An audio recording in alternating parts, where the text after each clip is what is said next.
ఒకటి రెండు సార్లు ఏం చేస్తామంటే కేవలం ఇస్కాన్ నుంచి వాళ్ళని పిలిపించి భగవద్గీత గురించి చెప్పించాం. తర్వాత 2015 నుండి మనం పారాయణం చేస్తే ఎలా ఉంటుంది అని అనుకొని ఆ వర్క్నంతా మనం మన మేడం గారికి చెప్తే మేడం గారు సుఖబ్రహ్మాశ్రమం నుంచి ఆ భగవద్గీత పుస్తకాలు తెప్పించి పారాయణం ఎలా చేయాలని అక్కడికి వెళ్ళి కనుక్కొని ఆ విధంగా దానిని ఒక పద్ధతి ప్రకారం స్క్రిప్ట్ తయారు చేసి అప్పుడు మొట్టమొదటిసారిగా ఆ 2015 సంవత్సరంలో గీతా జయంతి రోజు ఇలాగా స్టేజ్ మీద ఆ రోజు పారాయణం చేయడం జరిగింది. ఇది ఆ రోజు ఆ పారాయణం చేయడం వలన ఒక తెలియని వైబ్రేషన్స్ మాలో తెలియని అనుభూతి కలిగింది.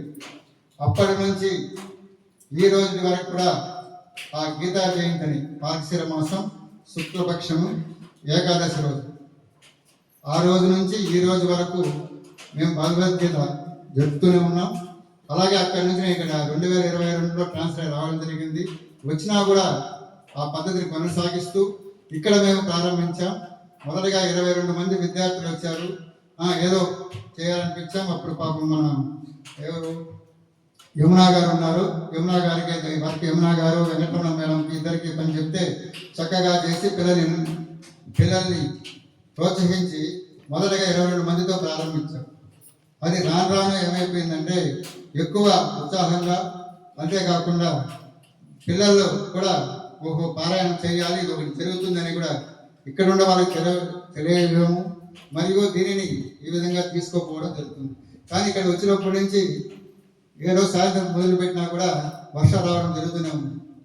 లాస్ట్ ఇయర్ కూడా మనం ఇక్కడ షామ్యాన్ అంతా వేయించినా కూడా వర్షం వచ్చింది. కానీ 100 నెక్స్ట్ ఇయర్కి ఇదే స్టేజ్ మీద జరపాలనుకున్నాం.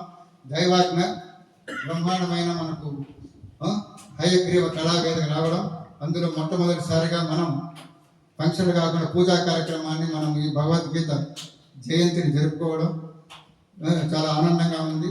కాబట్టి ఈరోజు ఈ పూజా కార్యక్రమం. ఇంకో విషయము, మేడం గారు అక్కడే ఉన్నా మేము ఇక్కడికి వచ్చినా కూడా మేడం గారు ప్రతిసారి వచ్చి రావడము, పిల్లలకి ఎలా పాడాలి, మార్పులు తప్పులన్నీ కరెక్ట్ చేసి, మీకు చూసింటారు చాలామంది, కరెక్ట్ చేసి ఇక్కడ పిల్లలకు నేర్పించడం జరుగుతుంది. అంటే అక్కడ ఉన్నా కూడా ఇక్కడ మనకు సాయంత్రం కూడా వచ్చి 2-3 సార్లు రావడము, మన వాళ్ళకందరికీ కూడా చెప్పించడము చేయడం జరిగింది.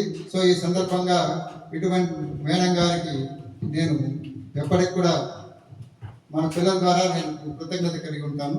ఎందుకంటే ఒక మహత్ కార్యము భగవద్గీత అనేది మన దగ్గర చెప్పించడము అనేది ఒక గొప్ప ప్రక్రియ. అదే కాకుండా అదృష్టం ఉంటే కానీ పని జరగదు. ఈరోజు ఈ కార్యక్రమానికి మా మేడం రావడం కూడా నేను అదృష్టంగా భావిస్తున్నాను. Thank you madam.